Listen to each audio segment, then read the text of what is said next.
Hi, everyone. Welcome to UBC Engineering After Applying. My name is Erin. My pronouns are she, her, and I'm the Student Recruitment Officer for UBC Engineering at the Vancouver campus. I want to start today by recognizing that the land that UBC has built its Vancouver campus on, which we work, learn, connect, and innovate, is the unceded, ancestral, and traditional territory of the Musqueam peoples. I'd also like to acknowledge that the UBC Okanagan campus is situated in the territory of the Silex Okanagan Nation and their peoples. And also want to recognize that you're joining us today from many places near and far, and would like to acknowledge the traditional owners and caretakers of those lands. So thank you everyone and welcome for joining us today. It is so great to see so many potential future UBC engineering students joining us today. We want to get to know you a bit more, so I am going to start a poll. Just give me 1 second to start that. And let me know where you're joining us from. Today, while you're doing that, I'm going to introduce some people that we have with us today. So I introduce myself, Erin. I have my colleague Marie, who is from the Okanagan campus. I have my colleague John, who's from the Vancouver campus, and Tamara, who's from the Okanagan campus as well. We also have 3 students here that you'll be hearing from, Katrina, Hassan, and Rosine. They'll be joining us a little bit later to introduce themselves and share a little bit more about their experiences. Now, in the Q&A that we have today, which I'll mention in a second, but we do have one staff member in there, Brittany. She is from the Vancouver campus, but you may see her. We're typing a response to some of your questions. And we also have 2 students in there, Delina and Kira, who can help answer some of your student experience questions in the Q&A as well. So we're going to have some time at the end of the session to answer all of your questions. And so please be using the Q&A to ask those questions. We're going to probably answer a lot of your questions throughout the presentation. So if you don't see a direct response to your question, it may have been that it was already answered in the presentation itself. Or some of them may be duplicate questions. So we're going to try and answer the same question only once. So for that, what we do encourage you to do is to upvote other questions that are being asked in the Q&A. So you will be able to give a thumbs up basically to any other questions that have already been asked that you want answered, and we'll try and answer them in order of the most upvoted. We are going to save answering all of the questions towards the end of the presentation, and we'll try and get through as many as we can. But we have some great resources in here today as well. So if you are clicking the resources tab at the bottom of your screen, so if you don't see it showing up, it's kind of a few pages stacked on top of each other. You can click that more button and it should show up there as well. And then you'll see resources, and there's 2 areas in there. There's a bunch of links, so there's like tons and tons of links. There's also a document. There's a PDF document that you can download that has all of those links saved in that document, so you can kind of download that and save that for later. If you have any audio issues, double check your settings using that kind of mic button. You can also leave the webinar and come back. And we're also recording the session today. So if you miss any part for whatever reason, then please feel free to just look out for the recording. That should come out by Friday. We're having some issues with emailing, so if anyone has gotten emails that the links aren't working, we are working on that. UBC is aware. It's all of the emails going out right now, apparently. So if that is not resolved by Friday, early next week, you can expect to receive the link, or it'll be shared on our YouTube channel as well. All right, I'm going to end that first poll and share the results. So looks like a lot of you joining us today are from North America. Fantastic. We have some students from South America, Africa, Asia, and Europe. So for all of you that are not in kind of that North America time zones, thank you for joining us, for either being up super early or super late at night or in the middle of your day, whatever time it may be. We really appreciate you being here. The other thing I will mention, as questions are starting to come in here, which is great, if you have very specific admission focused or application focused questions, we won't be able to answer those specifically for yourself, but I will share our emails, and our emails are in the link tab as well, that you can contact us. And you can let us know if you have any specific questions, because in a lot of those cases, if it's a very specific of when do I need to submit this, it may not be the same as everyone. It may be specific to you, and we're happy to help you with that, but that might need to be a specific email. All right, the next poll I want to launch is why are you here today? Tell us a little bit more about what you want to learn about as I go through a few more things. So, you've all applied. Fantastic. We're so happy to have you here. But what we also want to know more about is kind of what's going to happen next. So a lot of people ask, when am I going to hear back from UBC? And while I'd love to give you an exact date, we have started sending out admissions. Admissions are sent out on a rolling basis, and so some students may have already received an offer of admission, but the majority of decisions are going to be sent out likely in March and April once that first term results are available for us to assess. Any updates to your application will be communicated to you through the Application Service Center or the ASC, and you can go under the admissions application status, and it's all going to be in there. If anyone is having trouble logging into the ASC, which sometimes happens because of the way your browsers work, you can try using the incognito mode or private browser mode, depending on which browser you're using. You could clear your cache or try using a different browser altogether. As if you normally use Google Chrome, try using Firefox instead, and that should help with that. But just a few different ways that you can kind of access that. I also want to remind students that UBC is also going to always assess your first choice program first. And if you're not admissible at that point in time, then UBC will assess your second choice. So some of you may have been admitted to your second choice already. And just so you know, that does not mean that you're not going to be considered for your first choice. If you have already been offered to your second choice, UBC can still reassess you for admission to your first choice once those first term results are available. So I just want to know that being offered admission to your second choice does not mean that you have been refused from your first choice. That is not how that process works. If UBC requires additional information from you, such as transcripts, they're going to let you know through that ASC account. And depending on which document is required, whether it's official or unofficial, it'll determine how it can be submitted. So some documents may be able to be uploaded through the ASC itself. Some may need to be sent from the issuing institution. So like College Board would need to send your AP result, or IBO would need to send your IB results, for example. If you read the ASC thoroughly, it should tell you what's available to be uploaded or what needs to be submitted officially. Now, the last thing I want to mention is that your offer of admission is conditional. You must complete your offer of admission requirements and send your final grades given by the deadline in your offer letter to keep that offer of admission. What's listed in your letter is not really that clear a lot of the times. It's pretty general and it really applies to most students. So one of those conditions that you can see listed will be to maintain your current academic average. And I get a lot of questions of what does that mean? Well, usually that'll mean staying within a few percent of what your grade was at the time of admission. And the website that's listed in that letter and is also in our links of what to do to keep your offer of admission will give you some specific requirements based on your curriculum. So it will actually break it down even further. So do make sure that you check out that website. All right, so I'm going to jump back. We're going to come back to some of this kind of admission stuff, but I'm going to go through a little bit about UBC Engineering. I know you've done lots of exploration into what our programs are, but we just want to refresh your memory for some of those pieces. So we know that you're going to be making many choices over the next few months, and if you choose to join us at UBC, you'll be joining a university which is globally recognized for its excellence in teaching and research, as well as its global impact. World University rankings such as Times Higher Education ranks UBC as number 2 in Canada overall within the top 50 universities, or top 5% of all universities in the world, and number 1 in Canada for international outlook.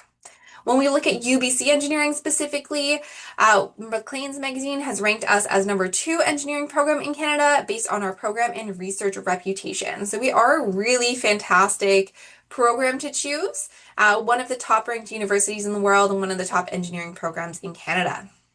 Now, we'll have students in attendance tonight who may have applied to Okanagan campus, maybe Vancouver, or maybe both. And while the feel of each campus will be quite different, both campuses' engineering programs are equally prestigious and accredited, where you'll be learning and working with professors and leaders in their fields. Now, no matter which campus you start at, you'll start in what's called the foundational first year to learn about the courses that are the foundation of your degree. So that's engineering design, chemistry, physics, math, and English, before continuing into your program and completing your degree at that campus.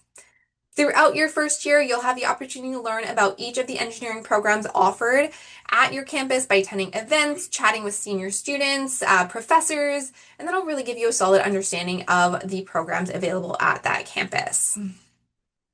Now, at both campuses, students will select their program of study at the end of their first year through a process called second year placement. The Okanagan campus currently has 5 engineering programs, and 4 of them are accepting new students. That includes civil engineering, computer, electrical, and mechanical engineering. And now at the Okanagan campus, students are guaranteed placement in any of those engineering programs listed.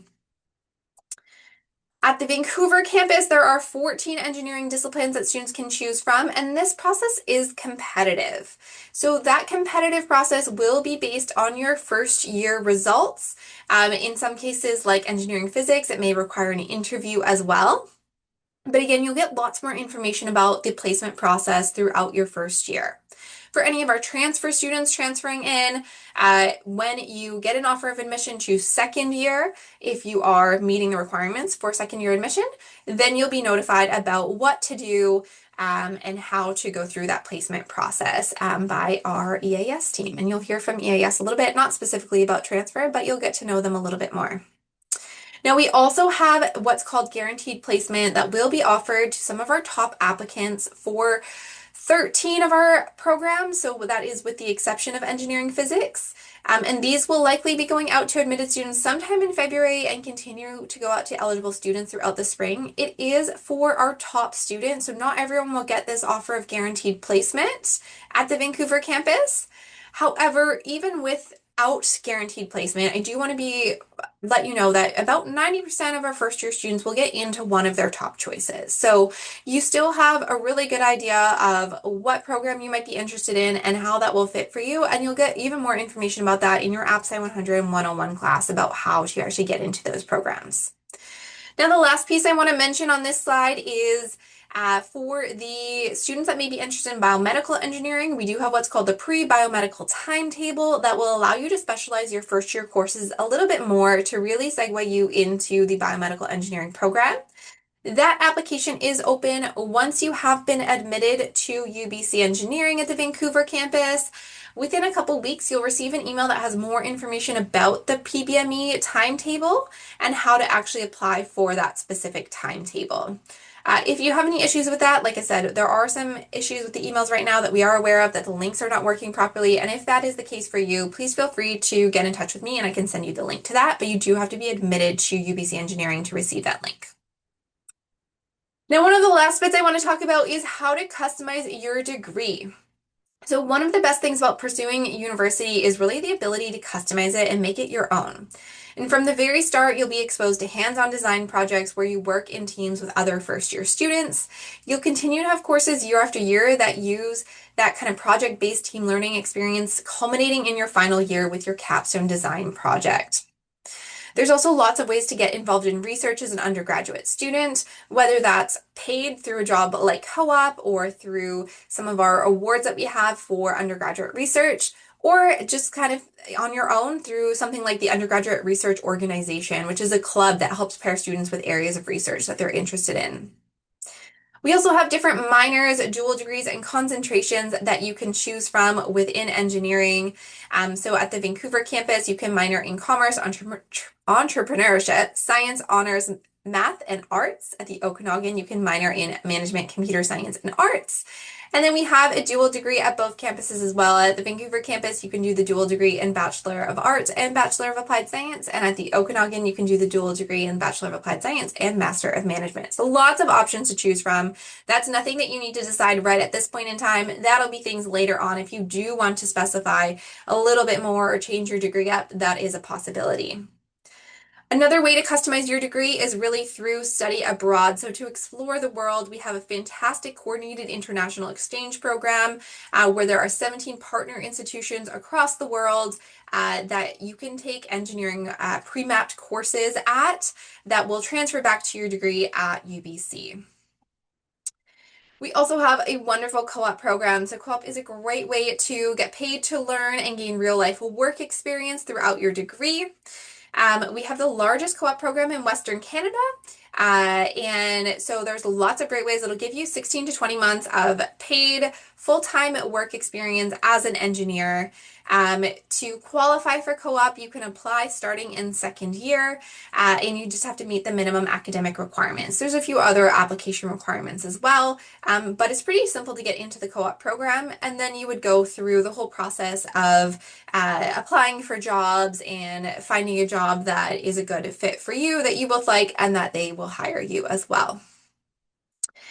For co-op opportunities, I have some stats listed on the screen that you're welcome to take a quick look at. But basically, we have students doing their co-op jobs around the world. Most of them are going to be in Canada, but you can go around the world.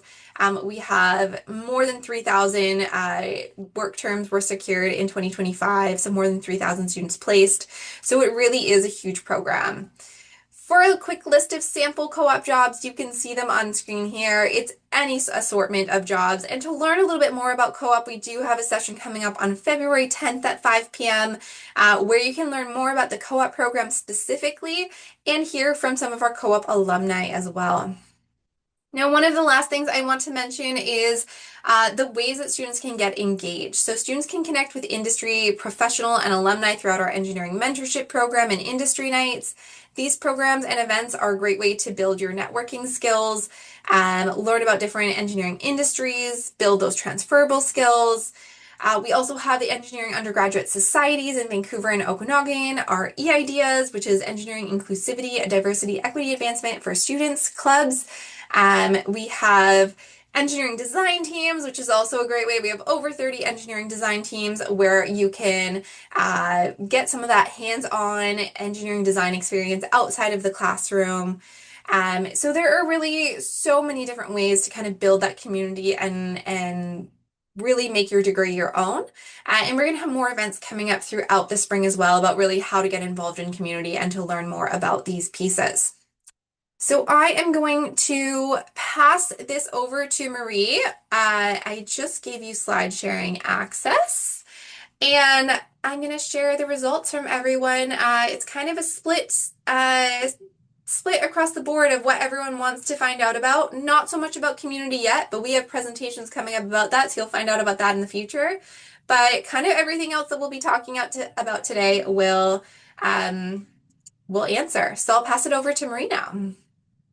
Awesome. Thank you so much, Erin. And I'm going to touch on a few of those items next because I'm going to really talk more about after you applied. So what are you really doing next? What are the next steps that you want to start exploring or in the next steps in this admission process?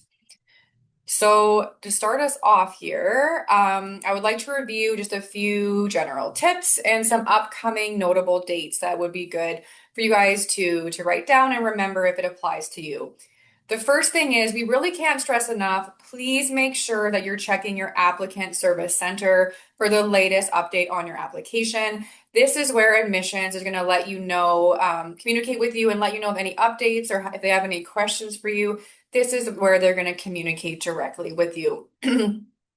If you're required to submit any documents, please read through all of the communication and be familiar with when admissions needs those documents. So for example, if you're a Canadian post-secondary applicant currently attending another institution, the deadline to submit your official interim transcripts is February 15th.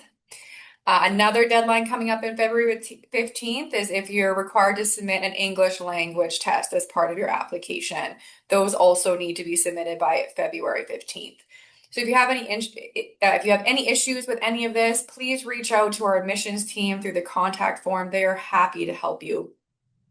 As always, decisions continue to be released on a rolling basis from now all the way through to June for most high school applicants. And then for post-secondary transfer applicants, if you're being admitted on your final results, you can expect decisions from now all the way through to July. So some of you may already have heard back, and if you did, congratulations. Each year, UBC receives thousands and thousands of applications from students all over the world.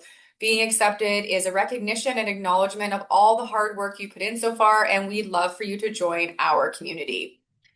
If you do decide to join us, there are really 3 steps you need to do to accept your offer. Step one, log into the applicant service center. Step two, you click on admission, and then you'll go to an area that says accept my offer or decline.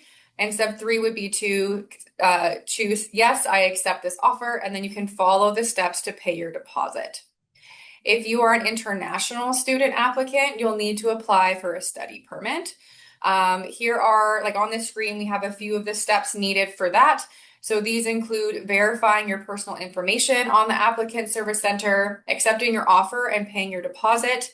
UBC will then send your BC provincial attestation letter, which takes usually about 3 business days via email. You can then download the letter of admission and the attestation letter for your study permit application. So at that point, then you're ready to follow the study permit process steps. Please note that each campus may have a little bit of a different process. So we recommend that you do visit the study permit website, which can be found in our resources tab, as well as in that resource PDF that Erin was mentioning. So after you've accepted your offer and potentially applied for a study permit, if that applies to you, the next thing that we invite you to do is to plan your finances. University is really an investment in yourself, so it's important to make sure you're ready for what's to come. So the best way to determine how much your first year will cost is to use our first year cost calculator, which is available online. The website is here right on this slide. It's from the u.ubc.ca website, which I'm sure you're all very familiar with now. If you go under that financial planning section, you can find the first year cost calculator. This allows you to indicate everything that applies to you for your specific situation to really help you determine what your fees and your costs will be. As an overview, you can generally expect the cost of tuition to be the same year over year. You may see an increase in percentage each year, and it may vary in your upper years depending on the number of courses you're taking, because tuition is based on the number of courses you are taking. So that might vary slightly depending on which engineering program you're in and which year you're in. You should also consider additional costs like housing, meal plans, groceries, spending money to go out with friends, having some fun, a cell phone, a laptop, books, etc. And those are all things that you can set in this first year cost calculator to give you a really good estimate. So the next thing, which I know several of you have questions about, is scholarships and awards. So there are many merit-based awards at UBC that domestic students will have been considered for as long as you applied by December 1st, which was extended to December 8th this year, and that you indicated on your application that you would like to be considered for these awards. International students that applied by the final application deadline, which was extended to January 26th this year, will automatically be considered for the International Major Entrance Scholarship and the Outstanding International Student Award, as long as you were not nominated for the International Scholars Award. If you were nominated for the International Scholars Award, please keep in mind the January 31st, 2026 deadline that is coming up. This is the deadline to submit any documents required for your admission to UBC. So please ensure to submit by the January 31st deadline and not the date indicated in your next steps email. This information is also available on the u.ubc.ca dates and deadlines page, but this January 31st deadline is for students who were nominated for the International Scholars Award. In addition, if you all new international students who enroll at UBC Okanagan will receive the UBC Okanagan Global Elevation Award. And all international students who apply to UBC with a UBC Okanagan degree listed as their first choice and who are accepted and enroll into their UBC Okanagan First Choice program will receive the UBC Okanagan International Welcome Award. There are also some need-based and merit-based awards available for which the applications are currently closed, and they're listed here on this slide.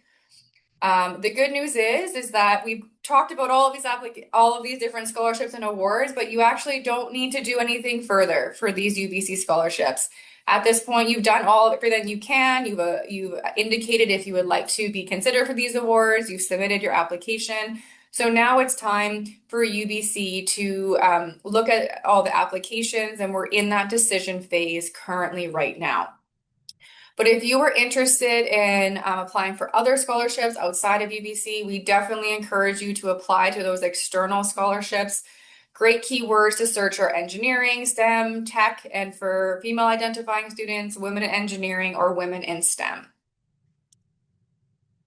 So we've talked a lot about now the admissions process, the finances, and some of the funding opportunities. So we just wanted to chat briefly about housing options for our incoming first-year students.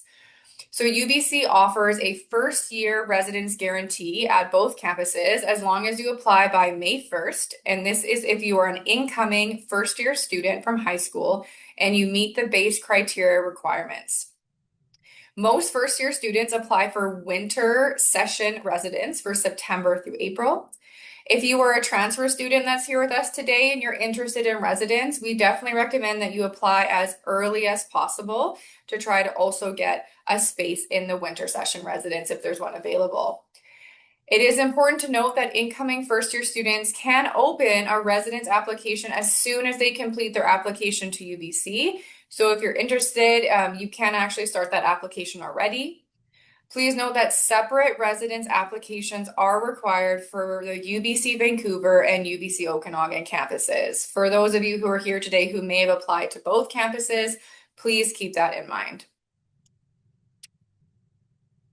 Alrighty, so that is all from me today. I would now like to invite John and Tamara to join us here on screen. John and Tamara will be sharing some details about academic advising services at both campuses. So now I'm going to pass it over to John to start us off. Thank you so much. So my name is John Jones. My pronouns are he, him, and I am a just one part of a wonderful team of academic advisors here at the UBC Vancouver campus. So you're seeing a lot of me on screen right now, but we have a whole team of people ready to help you. So our purpose is to support all students, undergraduate engineering students on the Vancouver campus to navigate some of the trickier parts of university life and just making sure that you always have somebody who is reliable and helpful to plan with and navigate all of those little tricky pieces. So there are lots of different ways that engineering academic services can help you. And certainly one of them is helping to manage that transition. We really appreciate that sometimes the transition from high school to university or from another institution to UBC Engineering can be a lot. So we are luckily have guided many, many students before you through some of those difficulties through that transition and can help you a lot with anything that you're facing that relates to just settling in a little bit here on campus.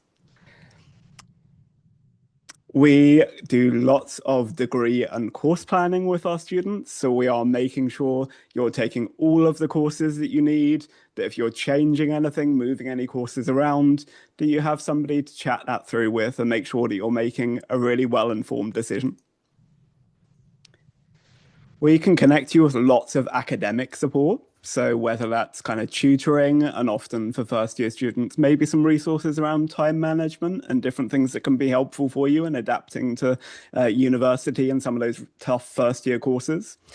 And then one of the things I feel really passionate about is also connecting with wellness support, because often those two things kind of go hand in hand. If we want to maintain our academic success, we need to look after ourselves as well and know what's happening around us, know the different campus and off-campus supports we have here that we can connect you to and just make sure you're in a good place as you continue your studies.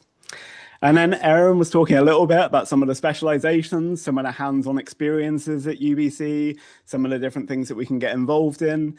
And as an advising team, we can help you navigate some of those options for you, as well as how that fits in with your academics. How can I take lots of classes and do all of the design teams, do all of the things at once? We can help you figure out what's going to be the best options for you as you move forward. And then truly, anything that we can help that helps your academic success, we are here for. So if we don't know, we can pretty much always advise you who does. And if not the experts ourselves, guide you towards someone who is.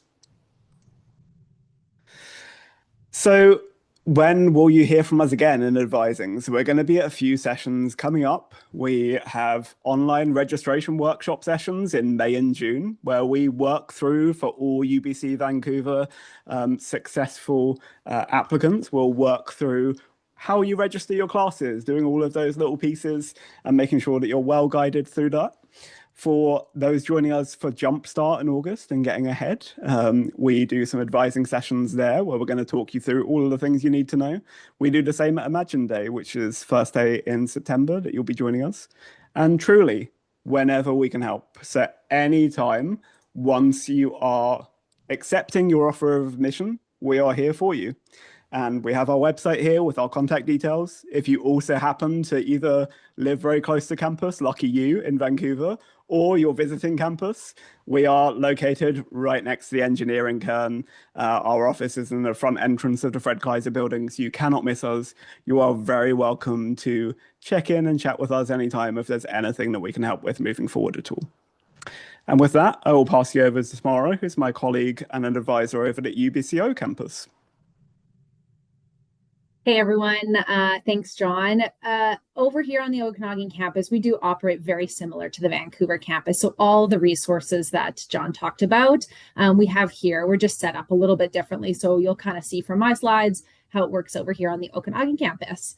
So I'm the engineering specialist out of our academic advisors, and our team is made up of academic and career advisors, which would be like myself, but we also have some career development specialists that can help more with that hands-on career exploration and career questions.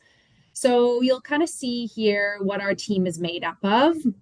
There's a lovely group of people. There's 12 of us. So if you come to our campus and you need some academic advising advice or career advising advice, you have access to 12 advisors. So they all advise our engineering students. And if you are able to get with me, I am more specialized with the engineering faculty. So I have a little bit more broader knowledge of that. And exactly what John mentioned, you come here and you ask us, how do I stay on track for my degree? Maybe I failed a course. How do I get back on track? What summer courses are there? Can I take a minor? I want to transfer from somewhere else. As well as linking you to those campus resources like John mentioned. So we have excellent subject tutoring and supplemental learning sessions. So all of those resources that we have on campus, if you just connect with one of us, we'll be able to connect you with the right person on campus, because coming to university is exciting, but there's so much information. So it's always great to have a specific contact that can kind of help direct you. And so that would be us here on the Okanagan campus. And I'll just touch really briefly. We have a career development team. You can see there's a team of 5 of them, and they also meet with students. So if you have some career questions or goals or aspirations, you can book directly with them, and they can kind of go into a little bit deeper on those career exploration side. So really great resources on this campus either way. Awesome. Thank you so much, John and Tamara, for sharing that nice overview of the academic and career advising that students can access at either campus. I know that students definitely get a lot of benefit from being able to speak to both of you and all of the other supports. So we always recommend going and seeing advisors as early as possible to start picking their brains about whatever questions you have. Now I would like to invite 3 of our current engineering students, Katrina, Hassan, and Rosine, to join us on screen. Thank you for joining us today, the 3 of you. Katrina and Hassan and Rosine will be sharing some highlights of their engineering student experience to date. After they've shared a quick sort of overview and introduction, we will then be moving to our live Q&A. So I can see you guys are already writing some great questions in that Q&A. We're starting to answer some of them. But if any more questions are coming to mind while Katrina, Hassan, and Rosine are sharing, please feel free to keep adding those in, or also scan through and upvote the ones you really want us to answer, because we are going to be looking at the most upvoted questions. Awesome. So I can see everyone is joined. That is great. So I'm going to pass over to Katrina first for the introduction, and then we'll have Hassan and Rosine after. Over to you, Katrina. Thank you. Hi, everyone. My name is Katrina. I am a 5th-year biomedical engineering major at the Vancouver campus, and I will be graduating in April this year. Over the past 5 years, I have been very involved on the UBC campus. I have been a co-op student. I've done now 16 months of co-op, both at a hospital and at a biotech company. I have also worked for UBC Engineering as a student content creator, and I've also been involved in both research and clubs and dance through UBC Sports. So I can answer a lot of questions about research, how to get involved on campus, and engineering life.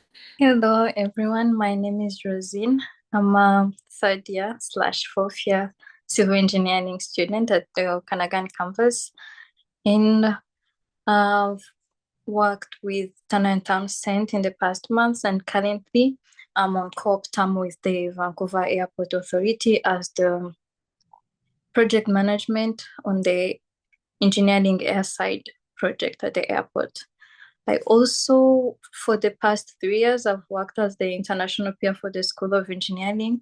So international students who will be getting admitted into UBC, I'll be reaching out very soon and we get to know more about UBC engineering in general. Yeah, happy to be here, and yeah, congratulations on submitting your applications. Hope you make it to UBC. I'll just be a bit closer. So I'm Hassan. I'm a second year electrical engineering student here at UBC Okanagan. And I've been quite involved on campus the past year. It's been great. I've been able to learn a lot. I'm currently the electrical lead on the marine robotics design team that we have. So we build autonomous underwater robots. And then I've also been able to do undergraduate research and gain a bit of experience in that. And then also just involved on campus through volunteering in clubs and that sort of thing. So if you have any questions, please let me know. Thank you so much. It was a great introduction to learn about all three of you.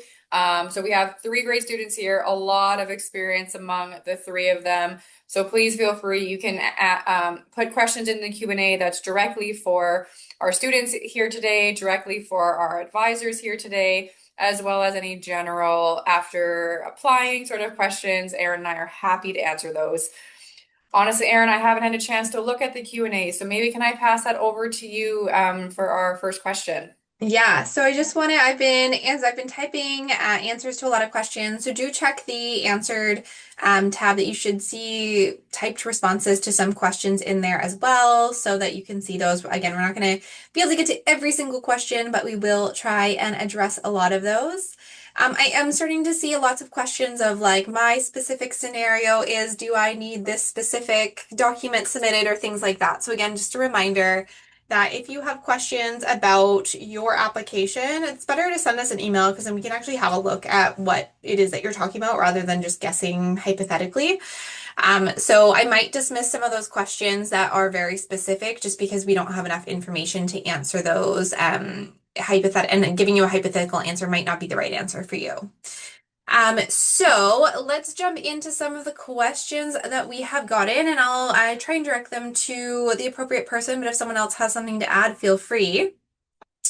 This question is, I think, going to be for the students to speak to. I don't know if any of you have exact experience, but maybe you can talk a little bit about this. So are there engineering-related community service focused clubs or teams, so something like Engineers Without Borders, which I do know that we have, that run during the summer? And can you speak to any of like the cross-disciplinary teams that might exist? Katrina, I feel like you probably have some experience with some of these, or maybe have an answer. Do you want to start? Sure, yeah. So a lot of the design teams and engineering clubs, such as Engineers Without Borders, at least at the Vancouver campus, do have some sort of recruitment usually during the summer. A lot of the upper year students who are here for co-op or maybe taking classes will also sometimes work on their projects during the summer. So those opportunities are here. However, it is a little bit more of a downtime just because not everybody is on campus. When it comes to working in multidisciplinary teams, most of the engineering design teams do take a lot of students from different engineering specialties. So I'm on UBC Best, and a lot of us are biomedical engineering students. However, we do have students that are coming from electrical engineering. We have computer science students. So design teams are a great way to work with a multidisciplinary team. There is also the opportunity at the Vancouver campus to do new venture design, where you work with business students on entrepreneurial project throughout an entire capstone project. So that's a great way to like work with business students and engineering students to kind of design a project, and then at the end you get to kind of promote that in like a full design and innovation day. Perfect. Thank you. Okay, a few questions about kind of admission pieces. So let's address a couple of those. So one that has lots of upvotes is a little specific, but I'll address this one. Asking about your initial assessment said that they were unable to offer you admission at the moment due to your grades available. What does that mean? Does it mean your GPA needs to be higher, or is it the fact that you don't have grades for certain prerequisites yet? It could be any one of those. Again, we don't know without assessing your application to see, or even to see what the communication was. But all that means is that they've looked at what you've submitted so far, and either you're not competitive enough at this point in time, or we don't have enough. Maybe you're taking your chemistry 11 in first term of grade 12, and then you're taking chem 12 second term. So we don't even have a chemistry grade for you. Or maybe we want to see your grade 12 results. We don't have any of those yet. It could be any one of those. That just means that UBC has looked at what you've given us so far, and they just need to come back to it once more results are available. So once you're able to either submit your results, or if you're a BC student, UBC will be able to pull those automatically, which they typically do kind of in beginning or middle of March once those new results are available. So just keep checking your ASE. It means there's no final answer yet. It does not mean that you're not going to be looked at. It means you will be looked at again, but we just need more results to kind of look through for that. So hopefully that answers anyone that had questions like that. And again, checking about kind of what you need to submit, how to share your transcript. If it'll let you upload it through the ASC, or the ASC will tell you that. If it is not letting you upload and you need to submit it, you may need to submit it from the issuing institution. We have a link in the resources tab that is how to submit documents, and that goes through kind of like all the different ways to do so. If you're not sure, and one thing that we didn't really specify too much yet, none of us here work in the admissions office. We are all here to support you with your journey for UBC engineering, and not specifically admission. So although we're trying to help you through that whole process, if you have very specific questions about your application, or you're not sure how to do something because it's not working properly or something like that, there is the UBC contact form. If you go to you.ubc.ca, there is a contact form, and that will let you contact admissions directly. And that is your best way if you have very specific things. We can try and help you out along the way, or let you know kind of some general information. But if it's like something is not working, or it's not letting me upload this, definitely use the contact form. Admissions will take longer to get back to you, probably up to a week, especially at this point in time. Uh, but yeah, that's just kind of one thing to add for right now. Erin, just to add to that, there was a few questions in here about when students will hear back about their application. And just as a reminder, we're doing rolling admission. So basically, UBC is assessing your application as it came in. As the deadline has passed, UBC admissions is working really hard to assess all of those applications. And students who are in high school can hear back anytime between now and June. And students who are a post-secondary transfer applicant would hear back anytime between now and July. We find that a lot of students hear back in March and April, but it is that window that students can hear back from. So I wouldn't be too worried right now if you haven't heard back, but please make sure that you're checking that applicant service center for any communications, for deadlines for documents. Again, there's a lot of students in different scenarios who are here tonight, so we're not able to give a specific scenario for everyone, and that's why really staying on top of the communication coming to you is important. On those same lines, Erin, there's some questions in here about English. You're submitting your English tests, and I believe in our resources tab we do have a link to the English assessment and what Yes. that means. Mhm. Not everyone needs to submit documentation or results from an English test. However, if you're unsure if this applies to you, I definitely recommend you go into that resources tab. And Erin, do you remember what it's called, what we called it in our links? Could be English language. I English can, competency. yeah. Yes, so I'm just gonna pop it up here so it shows up. So it's just showing up now at the bottom of Zoom. So if you have any questions, please click on that link and that has all the different scenarios that you should be able to follow. Question for our students. Maybe Rosine, I'll pass this one to you to speak to. So someone had asked, what was something that you wish you knew before attending UBC? It's a big question, but maybe you want to speak to what you might have known before starting here. Yeah, that's a broad one, but generally speaking, I wish I knew that everything I need is there. Like sometimes when you're starting this new journey, it's a university, it's a big step.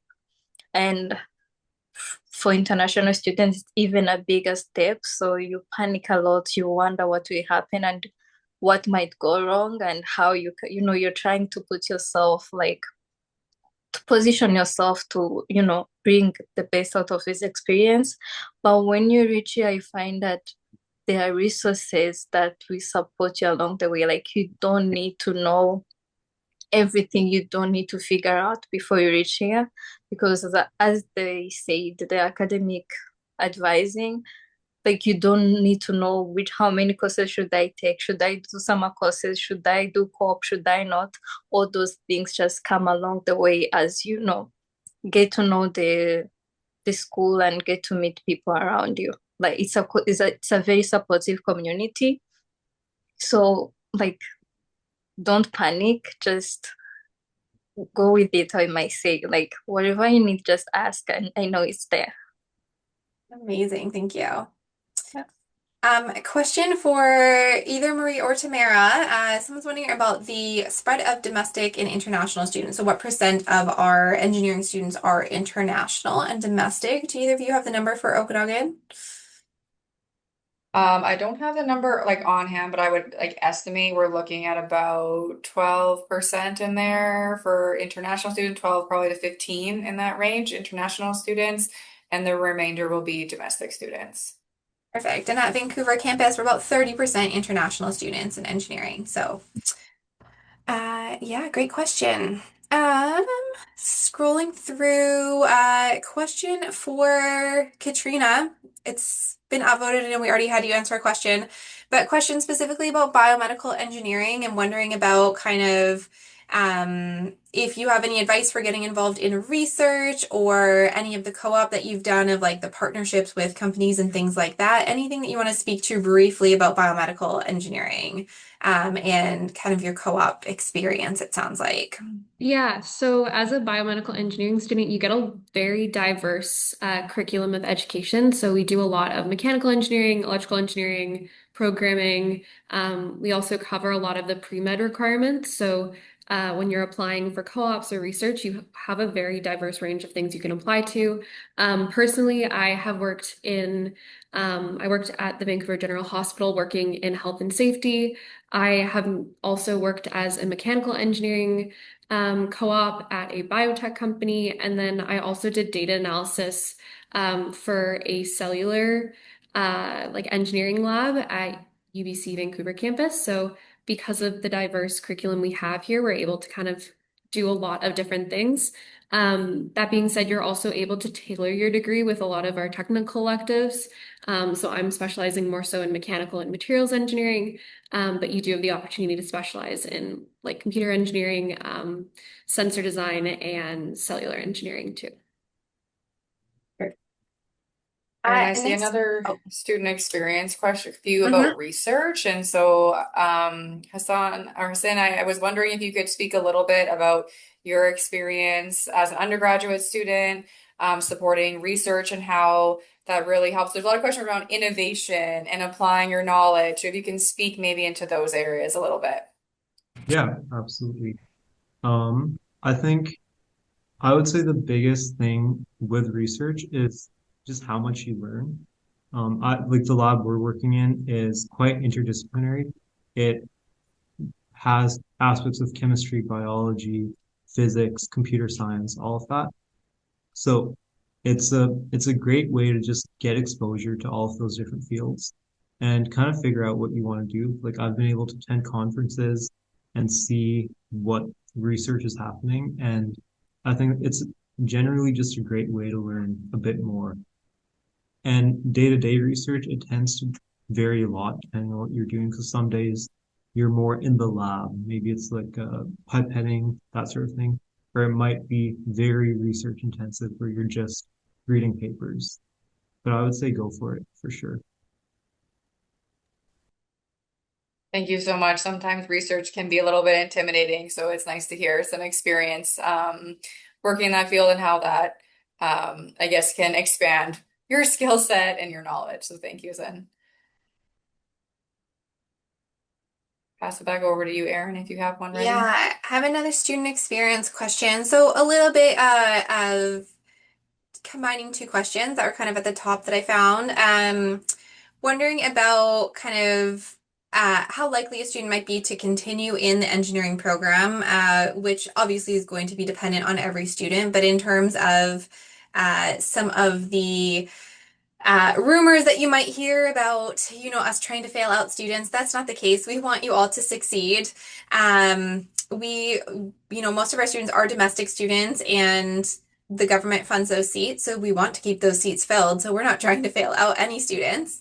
So it is very likely some students may choose to decide not to continue in the program for any number of reasons. Maybe they're deciding from multiple programs, maybe they just find a passion somewhere else. But the majority of our students, and by majority I mean 90+%, I don't know if John or Tamara have any specific numbers to that, but I would say 90+% tend to continue into the next year of the engineering program for sure. But then in addition to that, how do you choose your specialization in engineering? So obviously there's staying in and continuing and then choosing what you're going to study in and how you're going to choose that. So Rosine, maybe can you speak to uh, what that kind of first year looks like for you and choosing what specialization you would want to continue in and how you chose that? Yeah, thank you. Um, I think the UBC position itself in a way that you by the end of the first year you know what works best for you. So in the first year it's not a must to know what you want to do. It's like you just have foundational engineering courses. Like in my first year, so I did not like my classes. So in before I thought I would do mechanical engineering, but after that class, I was like, I don't think this is what I need to do for the rest of my life. But I was drawn more into structural stuff, calculation and stuff. I was like, civil engineering might be the best option. So the first year, it's your time to explore. It's your time to, see what works and what doesn't. And there's always, if by the end of your first year you're still unsure, there's still academic advising to just guide you go through that process. For me, it was just the first year, just tick and cross in my first year, because it would be like, this course is related to mechanical, but I don't feel really drawn to it. And then you have another course maybe in project management. You're like, oh, maybe this is a nice thing, but project management is general. So you first year is that time to find your strength. Yeah. So do not worry for now. Wait for that first year and go through all those courses. And then by the end of even first term, you will know where you're going next. Perfect. Thank you so much. Marie, I'm going to swing a question your way. Someone is wondering what the main differences, if any, would be between studying at UBCO versus UBCV other than the location. Maybe if you want to think and answer a little bit about that question. We are going to wrap up really soon. And before we wrap up, I am going to ask the advisors and our students here today to provide kind of one piece of advice to kind of leave you with. So they can all think about that while Marie jumps into this question.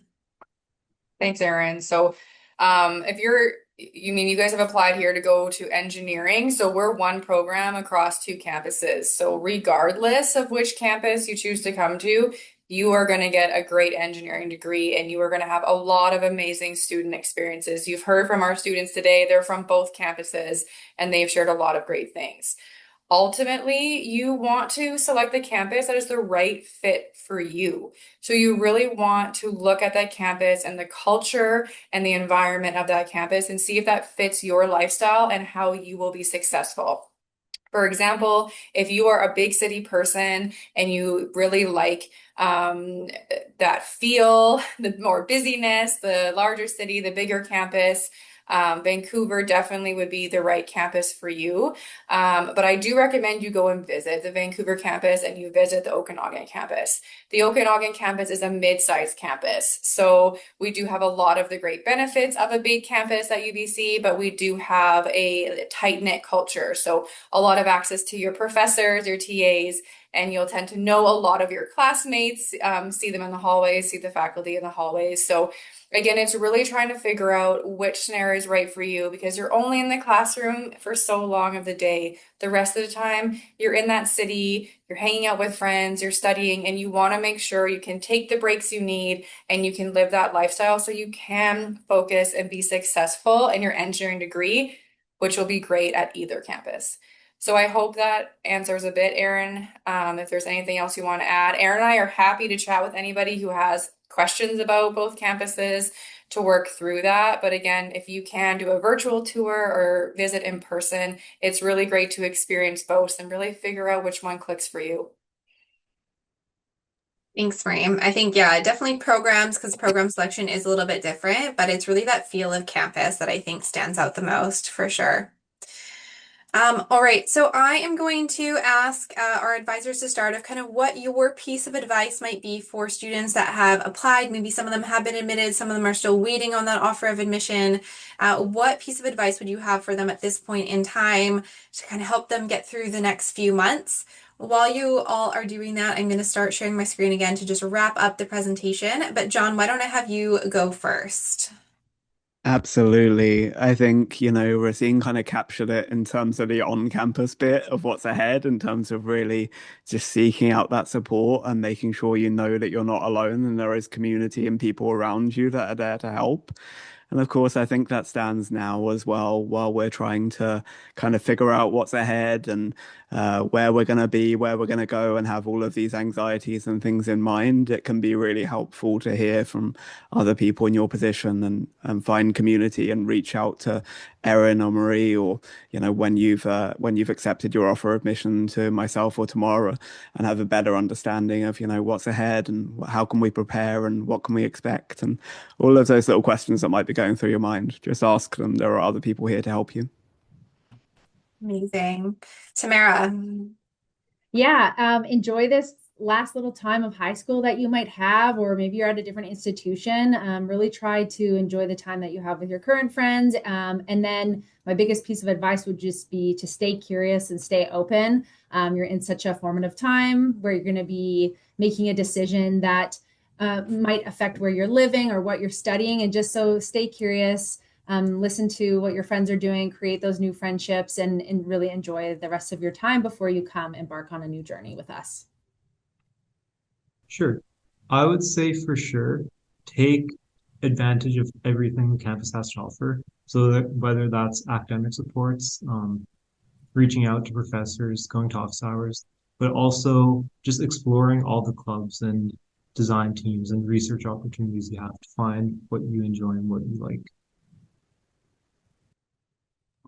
And Rosine? Yeah, kind of same as Hassan said. That's what I had in mind. So do not rush to finish your degree. There is more to UBC than just your academic performance. There is community, and there is a lot of opportunities to help you grow as a person and in your career. Like you you want to graduate feeling like you are an engineer with experience, the industry partners. So explore everything, do co-op, do like international exchange, join clubs, like whatever works for you. There is more to UBC than just studying. It's all studying, but yeah, there's more to UBC. And finally, Katrina. My tip is to stay curious and engage with the community at UBC. I think the best thing I've heard from an up year is just to find your people. UBC has so many ways to get engaged, whether you're joining one of the 300 plus clubs at our student society, you're joining the design team, maybe you're joining intramural sports or like creating your own program. I think that is the best way that I found my friends and kind of my like happy escape outside of my schoolwork. So just find your community and do the things that really bring you joy. Amazing. Thank you. So we are just going to continue on just to wrap up this presentation quickly. So, what I did want to mention is that we have lots of current students that you can chat with more about today. So if you had any questions about kind of the student experience, whether that's something like living in residence, being on a design team, what it's like to choose your program, what it's like to study at UBC in general, we have our UBC Engineering ambassadors that you can connect with. So Katrina and Hassan are both in the ambassador program that you can send them a message and connect with any of our other ambassadors as well online. So really encourage you to use that chat with a student link that we have in the resources tab. We also have, sorry, I'm just going to reshare that quickly. Can I find it? Here we go. Should pop up for you, so you can click that chat with a student link. We're also going to be sending out lots of emails to students about new events coming up and things like that. So be sure to check your email for any of those events coming up. There's a list here. So we have one coming up about co-op soon. We have a few coming up that are the Ask Me Anything sessions are kind of just like a drop-in ask any of your question. It's not a formal presentation, but if you have questions that you just want answered and you didn't get them answered in our big sessions like today, we will be answering all of those questions at those sessions as well. We also have a survey that will automatically pop up for you at the end of this session. Please fill it out. Tell us what you thought of this session and any other sessions coming up after you attend them. You'll be able to enter that as well. Once you finish that survey, you can enter to win a UBC hoodie. I'm actually just sending out the hoodie this week to our prize winner from the fall who attended some of our prospective presentations and shared their feedback and now got drawn randomly to get a hoodie. So please fill out that form and then you could also win your very own UBC hoodie. Last thing to wrap up, our additional resources, our main websites, our YouTube channel. So definitely check out YouTube. The recording of this will be posted to YouTube as well. And then our emails are listed here. So outreach@apsc.ubc.ca or engineering.okanagan@ubc.ca. Those contacts are in the resources tab as well. And if you haven't yet, take a second to go into the document section of the resources and download that PDF so that you can access all of the links that we shared today. So a huge thank you to all of our students here today. Special shout out to Delina and Kira who were in the kind of back end in the Q&A answering some of those questions. You didn't see them on screen, but thank you to Rosine, Hassan, and Katrina for sharing their experiences with us today. And of course, a huge thank you to John and Tamara for sharing more about kind of what our advising team does. And then after you've accepted your offer, what you can expect to connect with them about. And also thank you to Brittany, who was also answering some questions in the Q&A as well. And of course, Marie, who does most of these presentations with me. So thank you to all of our attendees for joining, all of our presenters today. We'll stay on. There's a couple more questions that I do want to address if you haven't gotten your questions answered, but for everyone else that was joining us today, please feel free to log off, or if you've gotten your questions answered, feel free to log off, and then all of our presenters are welcome to leave as well as those that were answering questions in the Q&A. So thank you so much, everyone, and have a great evening or day or morning, wherever it is that you're joining us from. Thank you so much. Thanks, everyone. Just before, in case you haven't gotten your questions answered, I do want to address a couple that are coming in about international students. So just a reminder for students that if you are an international student asking about scholarships, that you are not at the point of needing to apply for scholarships. So most of the scholarships we addressed in the presentation have either our automatic consideration or you would have already applied to. So if you were an international student applying for a UBC scholarship, that kind of process is pretty much done for this year. There were some questions about how to apply for scholarships in the future. So there are some scholarships available once you are a continuing student. So that would be like during your first year, there may be some scholarships you can apply for that would go towards your second year. So I did want to mention that as well. Erin, there's a question here about space that has been upvoted for a bit, and Mhm. I just want to mention that both campuses do have an aerospace either option or concentration, which is basically if you're in mechanical engineering at either campus, you can actually specialize within aerospace engineering. The wording is a little bit different, but really you're going to be taking courses that are within that aerospace specialization or area of knowledge. So if you are interested in space, we do have aerospace. So I would definitely look into what that means and if that is actually what you're looking for, because space and aerospace is a huge sector on its own. As well, I would, if you are coming to UBC, if you decide to come here, which would be great, I also recommend reaching out to profs for research, because a lot of times there's amazing research opportunities that you can build on the knowledge you're learning in class into some of these more specialized areas. So definitely recommend that if you're looking at that aerospace topic. Perfect. Thanks.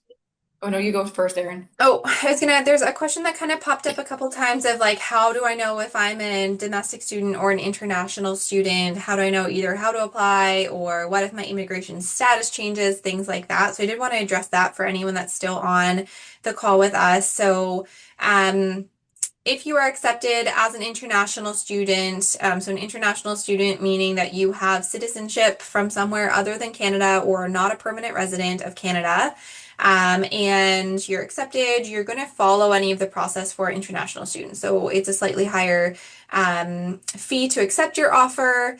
The tuition is a little bit different, things like that. If at some point your immigration status changes, that doesn't affect your offer of admission, but what you can do is contact our enrollment services team, show them the proof of either getting permanent residency or Canadian citizenship, and then they'll make those updates to your tuition or to whatever other fees are still outstanding that you may need to pay, and then it'll kind of go through the system like that. So nothing to worry about too much right now. For other students that are asking about if you're a Canadian citizen attending an international school right now, you're going to be assessed domestically, and you'll see that show up in terms of you're not going to have to just indicate how much you're paying tuition or how much you need to pay to accept your offer. The system is going to show you how much you should be paying, and that should match whatever your citizenship is. So that's what that's based off of, regardless of where you're studying. Now, if you see anything anywhere talking about like required courses or things like that, obviously you're going to follow the curriculum that you're currently taking. But in terms of domestic versus international for any of those kind of fees, that's really going to apply to whatever your citizenship status is. So I know there was a few questions about that. So great questions. There also is a few questions in here about if I start at one campus, can I transfer to the other campus later on in my degree? Technically, the answer is yes. You can apply to transfer at the end of your first year. You can actually apply to transfer at any point, but as the years go on, it becomes harder and harder to get credit for your courses. So usually what we see is a student may start at the Vancouver Okanagan campus and be interested to transfer to the opposite campus in engineering or into potentially another program. If you're interested in transferring between engineering across both campuses, we have a great engineering program placement process, which gives you that opportunity to basically select your program, but it can also be to apply to transfer to the opposite campus. What we want to make sure you keep in mind is that transferring is extremely competitive. From the Okanagan to Vancouver campus, there's only about 10 to 15 seats that are available for students to transfer. So it is definitely not guaranteed. So we do recommend you start at the campus you would like to finish at. If you are in your second year, say you're interested in transferring, there is a process through UBC, a change of program or campus form that you can fill out for that. However, at that point, you want to keep in mind that you may not get credit for all of the courses that you've taken if you're transferring even internally between engineering programs or externally to a different program within UBC. Tamara and John, did I miss any details about transferring or anything? No, no details, just that this is something that we are very, very comfortable talking about in your specific scenario should this come up. So please feel free to reach out if you do find yourself in that position. We'd be very happy to have that conversation with you at length. Awesome. Thank you so much. The only other thing that I did see in kind of some of the later questions was error messages trying to log into the ASC. So just a reminder for any of the participants that are still here watching, if you're having trouble logging into your ASC, it has to do with the cache in your browser, and I don't really know that much about that, but I do know that clearing your cache, using a different browser altogether, or using like the incognito mode of a Chrome browser or private mode of Firefox should help you with that because it kind of like forgets all the other history stuff that your browser may have.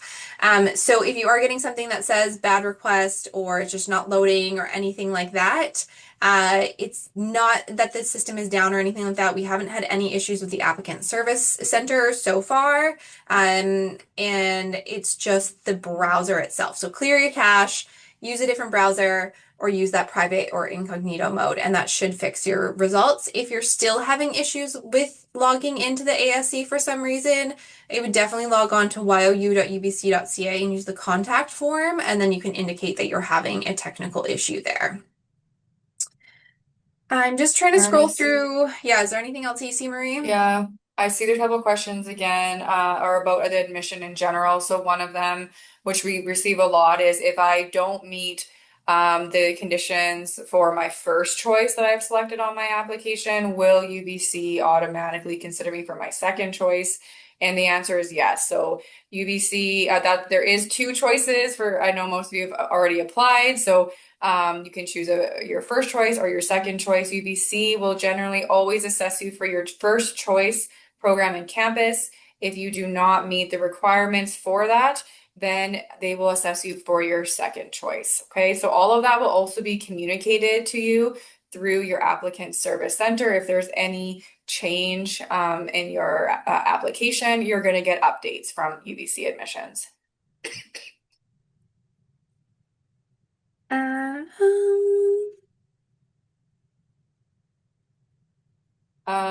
There is a question here, and I'm not sure. There's a question here about tours, if they want to come visit campus. In general, UBC has campus tours, but this one is specifically asking, do we have engineering specific on-site tours? At the Okanagan campus, I can tell you that if you reach out to me and you're coming to campus, and if I am on campus and I'm available, I'm definitely happy to meet with you and chat with you and give you a more engineering specific tour. And then I'm going to pass it over to you, Erin. Sorry, my light just went out in the room. Yeah. To talk about the Vancouver campus. Yeah, same things. We have the virtual tours online and we have the in-person Vancouver campus tours. We don't offer engineering specific tours, although we are working on hopefully soon getting up a self-guided tour online for the engineering buildings. It's not quite there yet, so I don't know when that date will be. Again, if you're coming to campus and you want to reach out to me, if it's possible in my schedule, I'm happy to try and set something up, but over the next few months, I will be traveling lots for work and things like that, so it may not always be possible. But you can definitely come check out campus. If you're coming and I'm not here, I can always give you kind of like a rough draft of our self-guided tour so you can check out the buildings and I can show you kind of where to check out, but we don't officially have anything for the engineering buildings itself.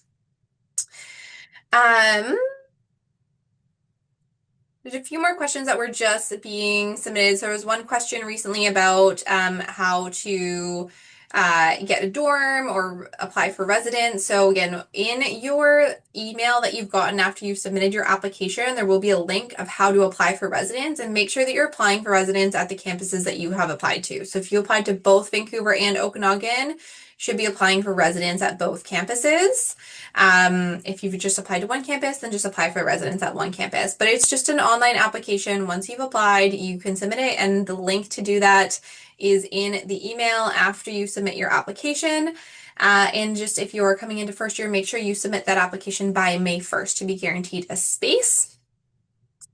There's quite a few questions in here about like how students can get involved in like research, like specific types of research and or open-ended problems. So I just wanted to reiterate in our throughout all years of engineering, there are typically engineering design courses that are practicing that skill. So you're learning about the engineering design cycle, you're applying that knowledge, and you're usually solving a complex open-ended problem. So that's within your courses. If you're interested in very specific types of engineering design, or expanding your knowledge in a certain area, that's when I would definitely look into those design teams that Aaron talked about earlier.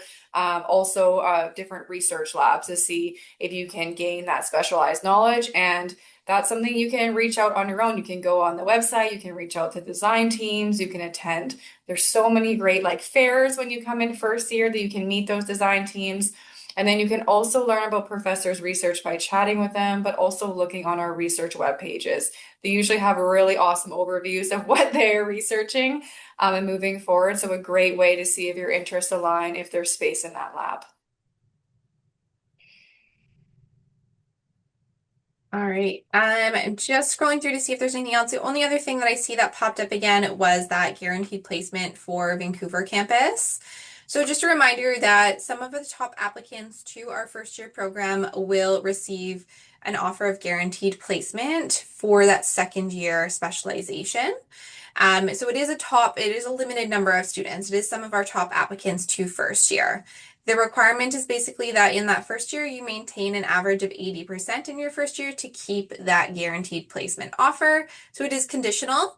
And students that are being offered that guaranteed placement will get an email. Typically, it'll start going out in like mid to late February and then go out throughout the spring to students that are eligible for that. So if you are if it does apply to you, you'll be notified and you'll get a lot more information about all the specifics, but that's generally what it means. And then just a reminder, at the Okanagan campus, all of the programs are guaranteed regardless of the student. So that's always a great option there too.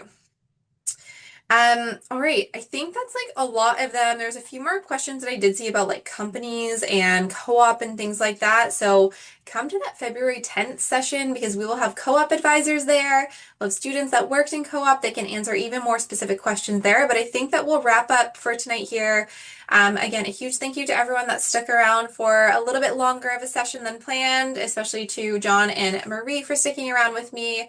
And hopefully all of our attendees, you've gotten a lot of your questions answered. But again, if you didn't get all of your questions answered, please send us an email and we would love to get back to you with any of the questions that you have. So again, you can reach out to outreach@apsc.ubc.ca or engineering.okanagan@ubc.ca, and we'd be happy to get back to you with any questions that maybe weren't answered today. So thank you all so much. And I hope you have a fabulous day, night, evening, morning, whatever time it is where you're joining us from. And stay tuned to your email because we'll be sending out lots more emails over the next few months with fun events and other opportunities for you. So thank you, everyone. Thanks, everyone.